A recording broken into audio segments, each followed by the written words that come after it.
A well-established herbaceous border like this really is the crowning glory of any garden, and the buyers might be a bit concerned if you leapt in here and dug it all up and took it away. But the brilliant thing about herbaceous perennials is that many of them can be lifted, divided, and then a portion planted back into the ground so that you can take some with you when you move. So you could be selective. Some of these are cheap plants that really are easily replaceable, but your special favourites you could lift, split, put a bit back in the ground and take some with you. So there's plenty to choose from here. Some perennials you can just lift and they'll come up with a really good strong root ball. Things like this hellebore, for example.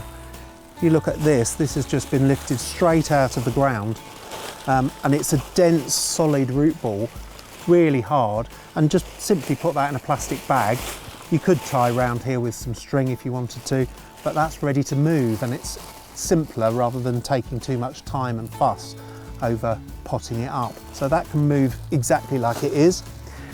Some plants you'll lift, like this pulmonaria, and not only will it wilt very quickly, but it'll also disintegrate. A lot of the fibrous rooted plants will just fall apart into divisions, and that's great because you can plant some of it straight back in the garden for the new people that are going to take on the garden, but also you can take lots of it with you and you've got it already divided up, ready to plant out in big bold groups. Helps to fill your garden up quicker the other end.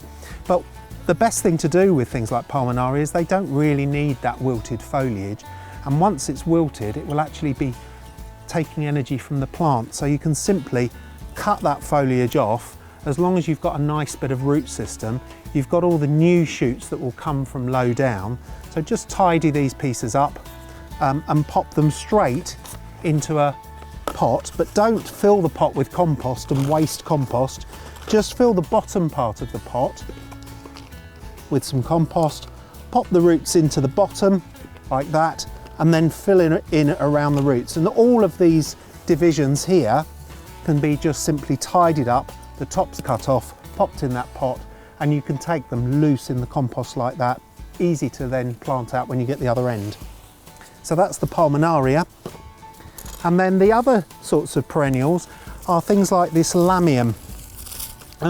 This will actually divide up into a number of different pieces, but it's not worth doing that until we get the other end. Try and keep the root ball as intact as possible. If it does start to disintegrate, then you can pot it up. But what I like to do with things like this, which I'm going to divide at a later date, is to wrap them in cardboard to try and protect that vulnerable base of the stem there. So you just put it on a piece of cardboard, fold the sides up and make a little package. You don't need to be too creative with this. Just simply use some gaffer tape and some cardboard packaging and make a little parcel that'll protect the plant. Keep it in one whole piece until you get the other end and you can divide it. And it's not just indoors that you need all that packaging material really for your move. It's always good to have a good supply of bubble wrap and cardboard, string and gaffer tape to wrap all your plants up. Pretend it's Christmas again.